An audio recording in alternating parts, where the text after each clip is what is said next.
So, I want to share with you a situation that has left me feeling like the world's worst parent. My 10-year-old daughter, Sophie, is furious with me right now, and honestly, I can't blame her. Just yesterday, she had a lovely sleepover with her new friend, Lily, and everything went off without a hitch.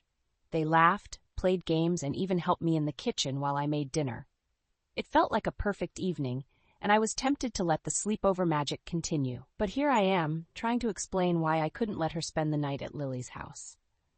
Let me back up a bit. Normally, sleepovers are a rarity in our household, especially on school nights. With my two teenagers, Emma and Jake, we've established some rules. They learned the hard way about the consequences of staying up too late and struggling to wake up for school the next day. But Sophie has always proved to be responsible. She's bright, attentive, and picks up on everything we teach her, and honestly, it seemed like the sleepover would be a success. After 2.5 hours of giggles and joy, I was convinced that Sophie was ready for this milestone. But when she asked this morning if she could spend the night at Lily's, a sudden wave of unease swept over me. It caught me off guard, honestly. You see, last week was beyond traumatic for our family. My heart sank as I remembered the news about my 14-year-old niece, Mia. She had been missing for 3 months, and last week we finally received the news we had prayed never to hear, that she had been rescued from a trafficking ring. As the reality sank in, images of Mia's struggle flooded my mind. She was found scared and traumatized, with no memories of her previous life.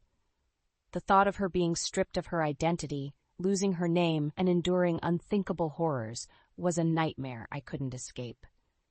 I've had sleep troubles ever since. Each time I close my eyes, I see her fragile face and hear the details she shared. The FBI had to give her time to decompress, and with a heavy heart, I learned about the branding and the mistreatment she endured. My heart broke even more every time I thought about the horrible stories she recounted, the ways she was made to feel powerless and afraid to speak up.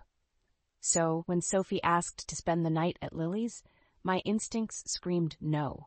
I want to protect my children fiercely, almost too fiercely. I imagined all the harrowing scenarios. What if something happened? What if I made a mistake? I couldn't bear the thought of something happening to her like what happened to Mia. The fear started to cloud my judgment. It became more about my anxiety than about Sophie's freedom. I tried to explain my feelings to Sophie gently, but her reaction was like a knife to my heart. The anger in her voice, the pleading in her eyes, it shattered me. But Mom, Lily was the best. You let her stay here, and she was so nice to me. Why can't I sleep over at her house? I could see that trust slipping away as she listened to my reasons. Tears welled up in my eyes as I struggled to articulate the heavy emotions that were tearing me apart. Sophie, it's not because of you or Lily. I'm just so scared right now. Aunt Mia's situation. It's real, and it feels like it could happen to any of you. I choked on my words, desperate to find the right ones to comfort her, but only managing to convey the depths of my worries. Despite my intentions, I felt like I was failing as a parent. Sophie stormed off to her room, slamming the door behind her, leaving me with the echo of that terrible sound hanging in the air. I walked down the hall, my heart heavy with doubt, my mind racing with thoughts of whether I had made the right choice. Later that evening, I sat on the couch, staring blankly at the walls, my thoughts a jumbled mess. Maybe I was being too overprotective. Maybe I should have trusted Sophie more. But the memories, the images of Mia, those wouldn't leave me.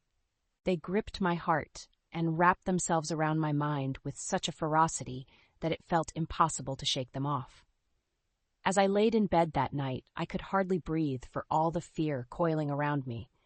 I thought about Sophie, how she just wanted to have a normal childhood, and I realized that in my attempt to protect her, I might have pushed her away instead. So, I want to ask you all, what do you think? How would you handle a situation like this? How do you balance fear and protection with freedom and trust? I want to hear your thoughts, your experiences, and what you would have done differently. I've been feeling so lost in this moment, and any guidance would truly mean a lot to me.